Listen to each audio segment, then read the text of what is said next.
Marrëdhëniet nuk janë të këqija, janë të mira, paktën kemi një bashkëpunim institucional midis të dyja vendeve. Po erdhi Mickosi në fundjavë ishte, shkoi atje në pres, pongi troft, foli çfarë deshi. Duhet të përkthehet edhe në rezultate të prekshme edhe për këtë çështje. Pra, çështjet e bashkëpunimit që mund të jenë që nga çështjet e doganave të marrëdhënieve ndryshme të transportit, të bashkëpunimit, bujqësia e tjerë. Këto i ke, të janë funksionale. Pra, ti nuk je në luftë me të, ti nuk je në Pra, e ke një farë komuniteti që ti bish telefonit të tush çfarë duke bërë. Gjërat se natyre që kanë ndezur situatë. Pletor, unë mendoj, tash më duket radikale kjo, po unë e shoh gjë më normal që të bëjë një shtet, duhet të kushtëzohen nga gjendja ose niveli i drejtave të shqiptarëve atje. Ne nuk mund të kemi marrëdhënie të mira me Maqedoninë, nuk mund të bëjmë tregti edhe të gjitha këto gjërat e mira me Maqedoninë, ne kur ai diskriminon dhe shtyp shqiptarët.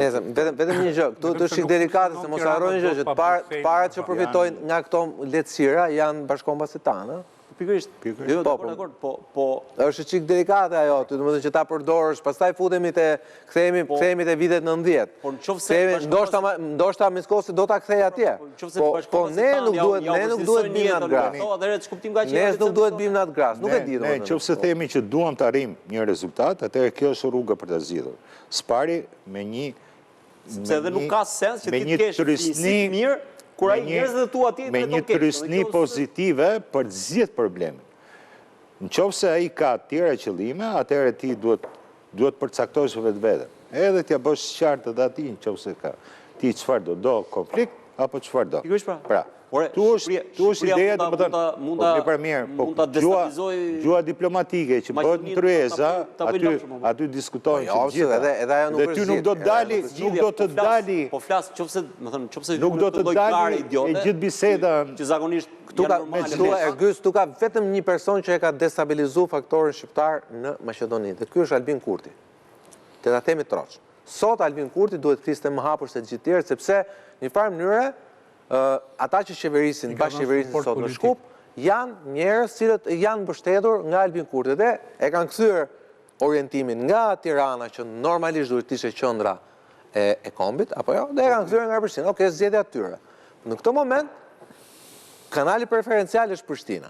Këtu nuk shfaqsoj fare Tiranën, se Tirana a preshin deri nga duke për te kësaj Tirana duhet të reaguar sot. Por personi që është sot përgjegjës direkt për faktorin politik shqiptar atë është Albin Kurti apo nuk është? A nuk duhet të flasë ai parë sot? Ti që duhet të flasim, as diskutohet, më duhet të flasë çdo ku diun, duhet të flasë diaspora, duhet të flasë Tiranë, se nuk është çështje. Jo, me gjithë duhet të flasim, po nëse diskutojmë politikisht, ai është sepse një analist tjetër sot për më tepër kam Istimin Gruevski me Mickosin. Me ishte para një javë ishte me Mickosin, duke ngrënë dreka darka, po. Artur. Ka dhe një skrenar të zgjedhjeve të parakohshme në Maqedoni. Mickosi her pas here e bën këtë deklaratë. Që ka varianti Kurtit, po. Edhe nuk është çudi që të gjitha këto zhvillime të kenë këtë skenar për të shkuar në zgjedhjet parakohshme. Nëse po ndryshe çik situata në Maqedoninë e Veriut, nuk është një lloj si në Kosovë. Patjetër që është ndryshe situata, po.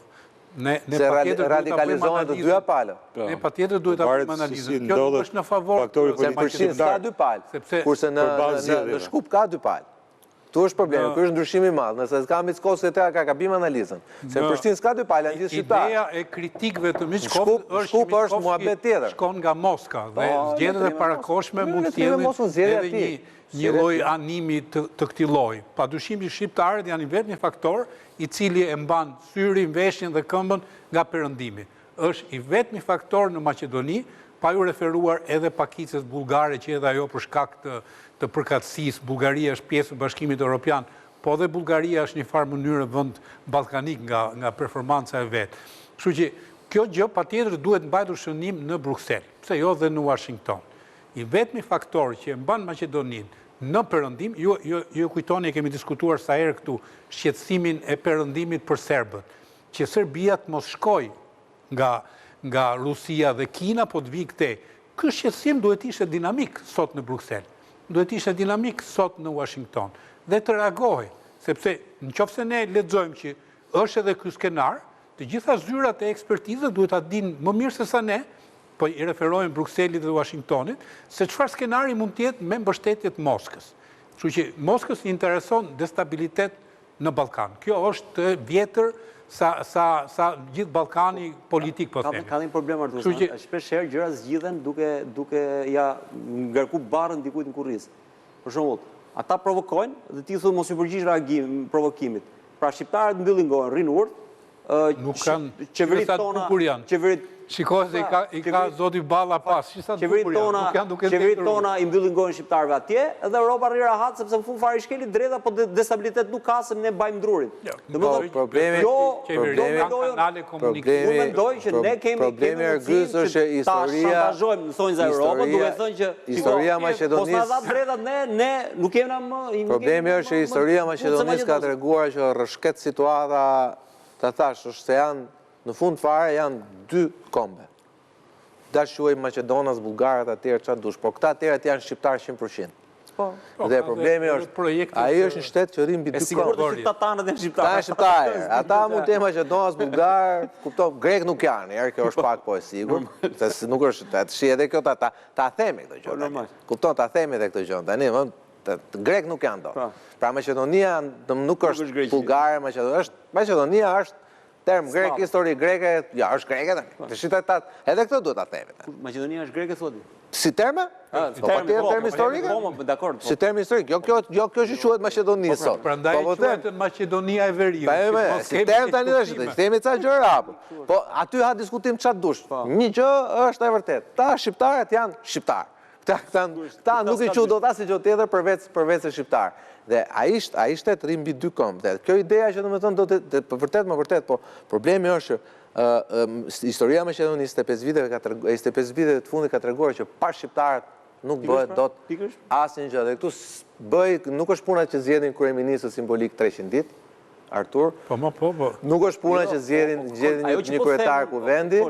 Problemi është ka ardhur momenti që shqiptarëve të garantohet ajo gjë që e kanë fituar me gjakun e tyre. Se duhet që shqiptarët paguajnë faturën e nevojës për stabilitet.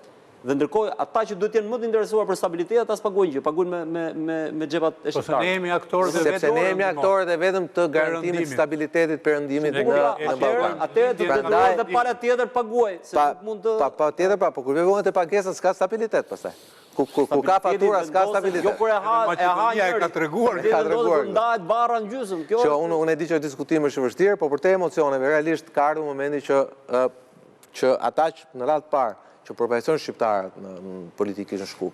Në radhë dytë ata që i mbështeten këta që përfaqësojnë politikanët në Shkup. Dhe në radhë tretë dhe qeveria shqiptare që e kanë kushtetut, një mënyrë ose një tjetër duhet ta gjejnë. Në fund fare ne kemi votuar që ata të gjejnë zgjedhjen. Ne thjesht ne zëren apo Artur.